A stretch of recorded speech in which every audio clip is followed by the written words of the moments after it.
on passe au cœur du sujet, 8 réductions à l'oral.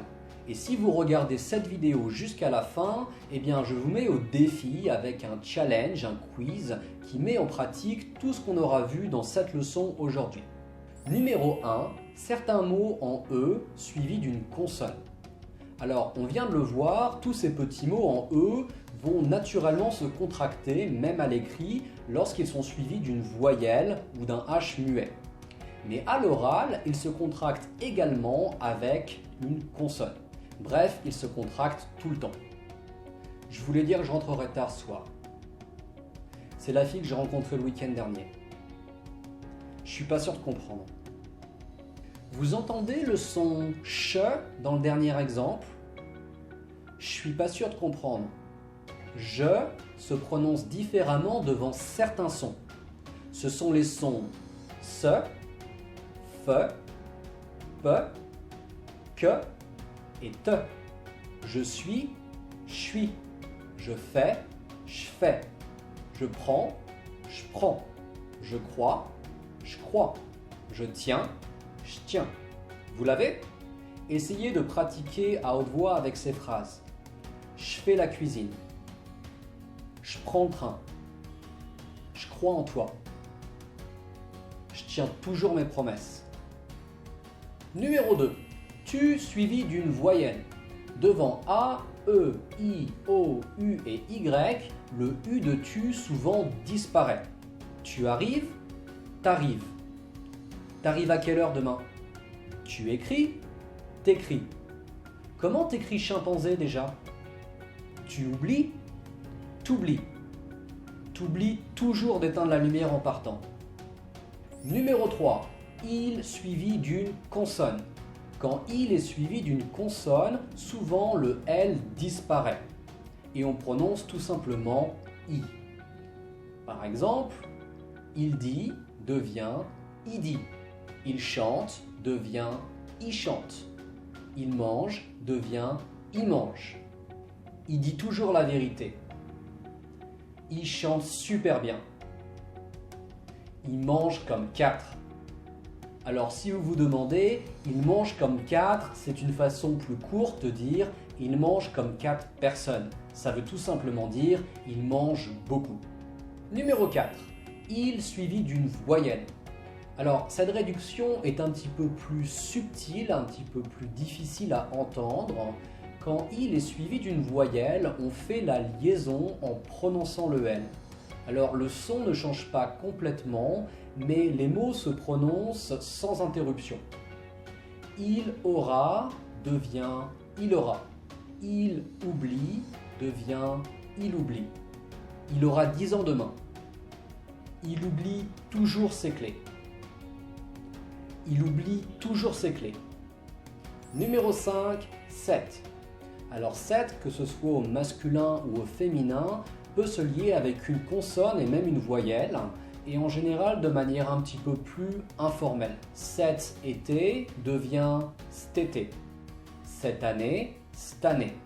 Cette fille, cette fille. On part en vacances cet été. Il n'a pas neigé cette année. Numéro 6. Le nœud de la négation. Souvent à l'oral, le nœud disparaît complètement. Et si vous voulez avoir l'air cool et naturel quand vous parlez français, vous pouvez également oublier le nœud quand vous parlez. Alors vous m'entendrez parfois dire le nœud, parfois non. Quand j'utilise le nœud, souvent c'est parce que j'ai envie d'être clair, d'être sûr que vous me comprenez, ou bien quand je parle très lentement. Mais si je parle avec ma famille ou avec mes amis par exemple, je ne vais quasiment jamais dire le nœud. Par exemple, vous pouvez dire « J'ai vraiment pas le courage d'aller travailler aujourd'hui ». J'ai vraiment pas le courage d'aller travailler aujourd'hui. J'ai vraiment pas le temps ce matin. Numéro 7. Il y a. Alors, on ne dit presque jamais « il y a » en français. La plupart du temps, les Français diront simplement « il y a ». Par exemple, vous pouvez dire « il y a beaucoup de monde ce soir ». Il y a beaucoup de monde ce soir. Et ça marche également au passé, au futur et même au conditionnel. Donc vous ne direz pas « il y avait »,« il y aura »,« il y aurait », vous direz plutôt « il y avait »,« il y aura »,« il y aurait ». Il y avait une super ambiance à cette soirée. Ou encore, il y aura environ 300 personnes à mon mariage. La plupart des non-natifs font ici une erreur de prononciation. Et il s'agit des S suivis d'une voyelle ou d'un H muet. Dans la plupart des cas, le S va se prononcer comme un Z. Par exemple, on ne dit pas plus importante, on dit plus importante. Cette expression est l'une des plus importantes. Ou encore, on ne dit pas les études, on dit les études. J'ai fait des études supérieures. Mais attention, il y a aussi un piège. Le problème, c'est qu'en français, il y a aussi des exceptions. Oh, des exceptions. Vous entendez le Z? Une exception, c'est un cas particulier où la règle ne s'applique pas. Les chats aiment le lait. Les chats aiment le lait. On ne fait aucune liaison ici. Par contre, on dirait « ils aiment le lait ». Mes parents arrivent à 8 heures. On ne dira pas « mes parents arrivent à 8 heures ». Ici, la réduction ne s'applique pas. Par contre, on dirait « ils arrivent à 8 heures ». Il est maintenant temps de vous tester et de savoir ce que vous avez retenu de cette leçon. Voici le challenge. Je vous donne 4 phrases et vous devez identifier les contractions. On fait la première ensemble. Vous êtes prêts? C'est parti.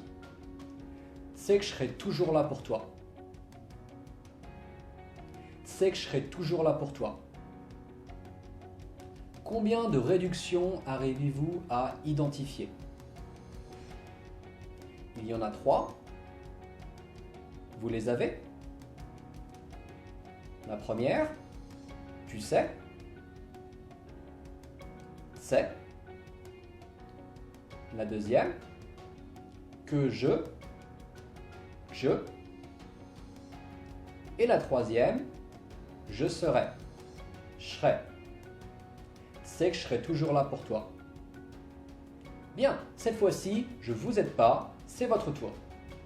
Deuxième phrase. Je pensais que tu avais appelé le restaurant. Je pensais que tu avais appelé le restaurant. La troisième. C'est pas la première fois. Ils arrivent toujours en retard.